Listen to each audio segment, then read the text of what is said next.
At ayan na nga. Ay, ginulat mo ako din, Jim. Ayan na nga. Ngayon nag-ano kami, coffee session.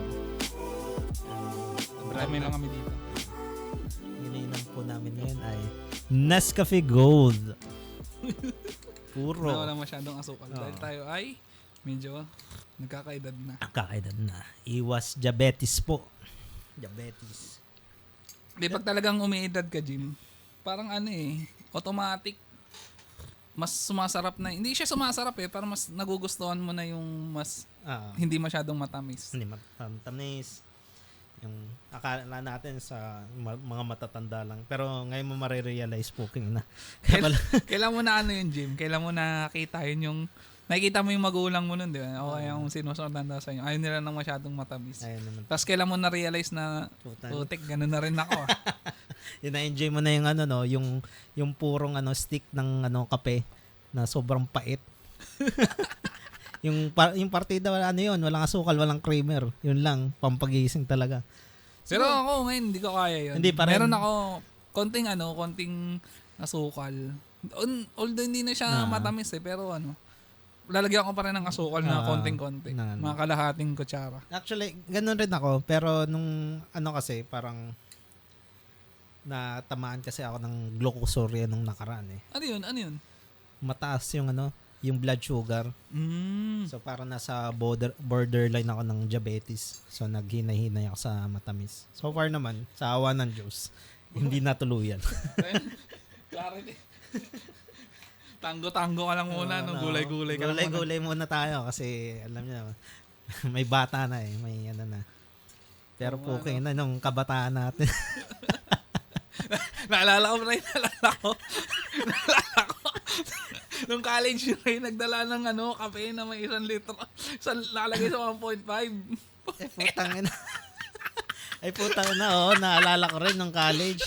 Sobrang ko sa Cobra. Ay, sana, extra juice. Hindi, pre, naisip mo nun, ba't nagdalaan ng sa school ng kape na nasa 1.5? Pre, hindi ko lang assure kung yun. O yung extra juice yata yung pre. Hindi, pre, kape yun. Iba may yun, creamer pa nga yun, pre. Ay, putang na. Dala mo sa 1.5, nilagay mo, tas inuubos mo, sabi mo inuubos mo yun kasi nangihinayang ka. Saan ko nga pala na yun? Hindi ko lang din maalala yung pre. Hindi mo maalala. Pero putang na kung totoo yun. May dala-dala ang 1.5 tapos parang nun, 3/4 nun. Kape. Okay kape na. Hindi ko alam pre, ano trip mo nun? Hindi ko na rin maalala pre, pero okay na. Alam ko, nung college days ko, medyo malakas yung trip ko Ikaw ang pinakamalakas na trip sa atin na nung college Kasi putang naglalaro ako doon sa Quantum, ako lang mag-isa Kung maalala yun nila marketon nila ang dami kong tickets nun pre, natatandaan namin yun. Parang naspatan ka namin bigla sa Quantum. Magbibidyo okay lang dapat kami. Tapos andun ka. Kumukubra ng mga tickets May nakapala ka ba doon sa ticket mo doon? Yung mga na-claim ko naman siya. Kaso pan-chicks kasi na Ayun lang. Pinaghihirapan mo talaga para talaga nag-grind. Oo. Yan, yung mga teddy bear nun, nung college days. Doon ba siya kinukuha? Di ba mas mahal yun? Parang mas mahal kaysa bumili ka na lang. Kaya nga, malakas yung trip ko, pre. Sana rumekta ka na lang sa Sa Blue Magic. Hindi kaya ng Blue Magic. Kaya mo na ba noon nung college? Kaya mo na mag-Blue Magic nun? Sa tulong ng pera ng magulang ko, salamat. Hindi ako, hindi ko na yun Hindi ko na, wala sa budget ko yun Pang computer shop lang talaga Pang Dota na 4 hours, no? Over 4 hours, 54 hours. Yun na yun. Na yun. Hindi na siya sobra, pero hindi na siya kulang. Mga 2 to 3 games na yun. Yung sa mga, po natin, listeners na mga Gen X, yung mga Gen Alpha, kung hindi nyo naabutan, kami noon, sa pa kami. Ngayon kasi parang normal na lang na may computer sa bahay or laptop Pero yung ganyan, pumupunta pa kami sa computer shop. Ang per hour namin doon is 15 pesos. And then, may mga promo na 15 50 pesos is 4 hours. 4 hours. Nasave ka ng 10. 10. Saan pa? Yung 4 na oras ng buhay mo na sa ano. Sulit na yun eh. Ikaw, Jim, sa 4 hours na yun, ano mga nagagawa mo doon? Toy attack. Toy attack ka na talaga nun. Hindi, at saka backyard monster. Yung mga ano, actually, ang ganda rin ng mga ano laro na sa FB. Alam ko, naglalaro ka rin dati ng mga Ninja Saga eh. At saka Farmville eh. Oo, nakakalaro ako nun. Pero ano, Ninja Saga ako, pero hindi naman ako masyadong nagbabad doon. Parang Dota lang talaga ako, Dota lang. Parang ano yan eh, pagka upo mo sa shop, di ba may 4 hours ka, parang magte 20 minutes ka pa na Facebook, YouTube. Oo.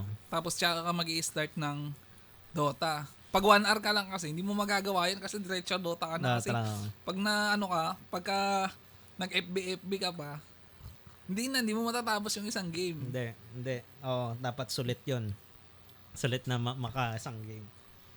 Pero, parang Mark. Ano yan?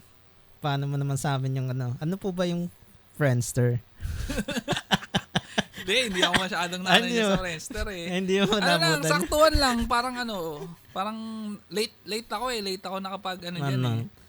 Alam ko, uso na ng first year high school natin, which is 2012. Yun. Hindi. 2012. Hindi 2012. 2008 ata. Kasi 2012, yung graduating tayo ng high school. High school, Tama, oo. Sa mga listeners natin na hindi nabutan yung Friendster, yun yung parang, start ng Facebook nun. Ikaw yung mag-edit ng wallpaper mo, may mga picture kang pwedeng Basta maganda yun. Ang gawain ko lang doon, magpalit ng background. Palitan mo yung background mo. Goods na, pero yun lang talaga yung kaya ko doon. Hindi ko kaya maglagay ng mga kanta. Yung paastigan kasi nun, pre. Yung sa akin nga may snow pa eh. Kukuha ka sa Friendster. Anong pangalan ng site nun? Kukuhanan mo ng Ay, yung PZAP. Hindi PZAP. Kukuhanan mo ng background. Hindi, magda-download ka lang dun eh. Sa Google eh. Hindi. Meron kang pupuntahang site para kukunin mo yung embed nun tapos ipapalit mo dun sa sa profile mo. Oo. Pero yun yung parang paastigan kayo ng nun. Kasi isi-share mo eh. Add mo naman ako sa Friendster tapos makikita yung Friendster. Ngangas. Wala pang doon, wala pang mga message. Wala message. Wall post yan. Hello, yan. Doon ka mag-ano. Doon yung unang landian. Doon. Okay. So, medyo bata-bata pa ako sa Friendster. Facebook na talaga yung yung napuruhan mo. Napuruhan ko. Sa Friendster, parang alam mo yung mga batang yung mga batang sa gedli-gedli. Gedli-gedli. At saka ganun pa lang ako noon, nung parang Friendster era. Parang nakikinood lang ako sa mga tambay lang ako sa shop na nood lang ako. Pero naranasan mo maging emo, pre?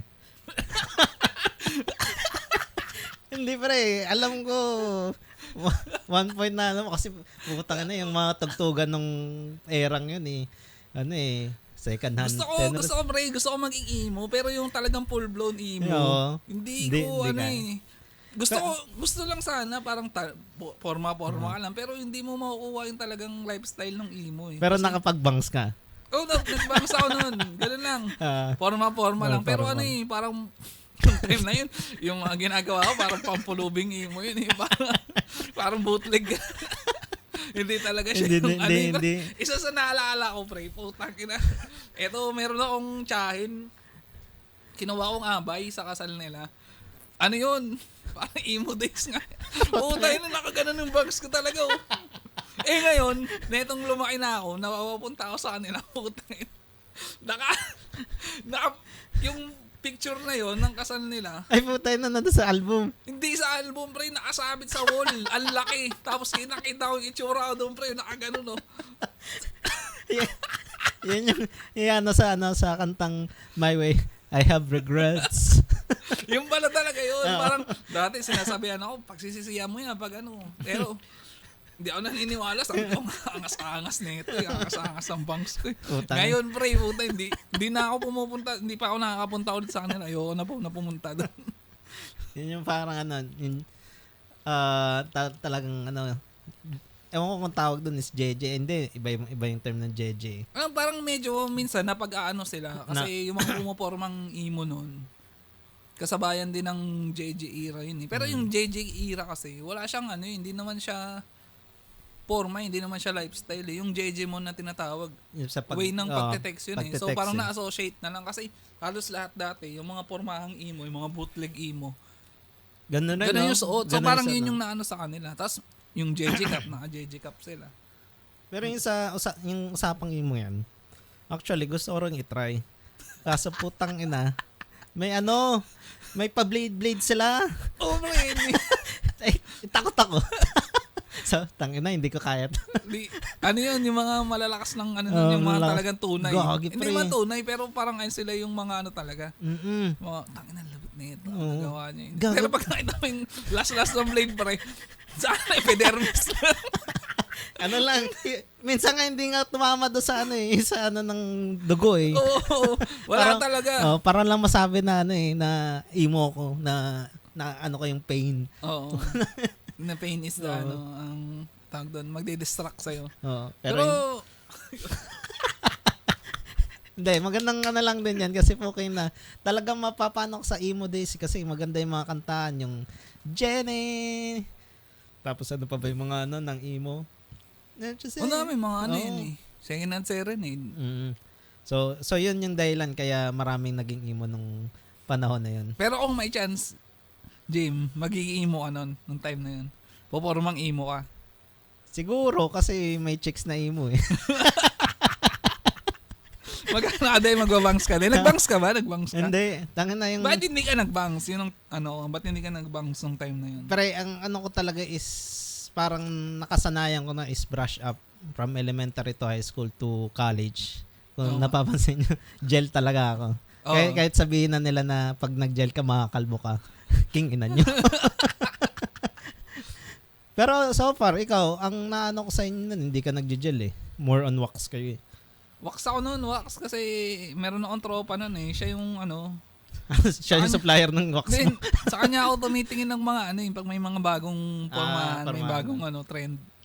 Sa kanya yung sa kanya ako gumagaya.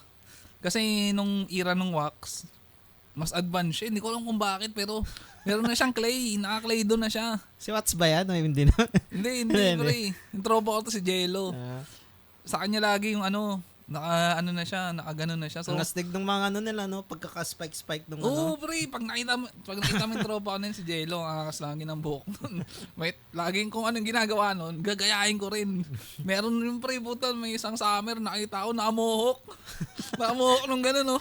Sabi ko, gagayahin ko to. Punta ako sa punta ako sa parlor pa yun eh. Sabi ko, pamohok. Ate, kuya, pamohok naman. Pamohok mo. Dalawa kami, kasama ko din siya. Sabi ko, kagaya nung ganon. Sabi ko, kagaya nung sa tropa ko. Kaso yung doon, yung naggugupit doon, sabi niya, hindi bagay sa'yo yan. Ginawa lang niya sa akin, yung sa gilid, ay yung lang, dito lang, pamuhok pa rin. Pero hindi siya yung mohok na yung tira lang talaga. Tira na parang stripe na sa taas. So yun, parang pwede na rin. Kaso hindi, pagdating ko sa, parang, ang angas ko sana, kaso pagdating sa bahay, pinagtripan lang ako ng tatay. Pero kung mohok talaga to, yung gitna talaga, yung parang sino ba yung mga anime na nakamohok? Yung ahit talaga yung gilid. Ang alam ko mga yung mga karakter na Indian eh, tsaka yung mga yung mga villain sa anime naka mohawk eh. Kung nakuha ko sana yun, pre, ang angas ko sana nun. Hindi sana ako magtitripa ng tatay. Ang hirap lang kasi doon sa dumidikit sa kamay, so hindi ko siya nagiliwan.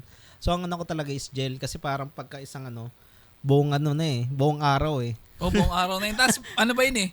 May revive pa yun eh. Pag binasa mo ng tubig, mare-revive yun. Magiging ulit yun. Pwede mo pang may restyle eh. Oo. Yun yung naman yung advantage ng gel. Tsaka kahit yun, kahit na, kunwari, hindi ka, isang shampoo lang ginawa mo, kinabukasan, matigas-tigas pa rin yan eh. Oo. Hindi, so far, mas madali siyang, i-rinse. Kaysa doon sa wax. Actually nga, yung wax para manghihinayang kasi, konting ka lang to sabon para magamit ko pa. Ay, magkano kaya yung wax na pakete ng mga 5 piso yun, 5 piso dati yung Gatsby. Yung ano pa yun, dapat yung black. Kasi pag binigay sa'yo yung blue, naman pa wetlock lang pala yun. Dati hindi naman ako nagbabasa eh. Sabi ko, ba't ganito? Sira ba tong ano? Parang hindi tumataas. Hindi na mold. Tsaka yung red. Pwede rin yung red kaso sobrang tigas nun. Parang hindi mo maano, no? Yung black talaga yung usually. Black pinaka the best. O kaya yung nawala pa yung black, naging gray siya eh. Yun. Yung gray or black, yun yung advisable. So, kung may gustong magpa-sponsor dyan, Gatsby. Nakikinig sa atin, tayo lang din. Malay mo, baka may mga listener na gusto pala ni Brother Jimmy at saka ni Brother Mark na wag ka. May mga nagpaparinig na komedyante, yung sila sila Fluffy. Nagsasabi lang, may dumadating sa kanila na chocolate cake. Sa akin? Pizza. Lang. Masaya na kaming naggaganito kasi actually, lang to. Biruan lang. Biruan lang. Pero, let's see kung namin to pagpapatuloy namin to. Ulit, sa susunod na episode ulit. Maghahanap ulit kami ng mga kwentuhan. Every month, abangan nyo po yan. Si paring Mark at si Brother Jim. Brother Jim. Okay, hanggang susunod na episode ulit. Maraming salamat po. Goodbye!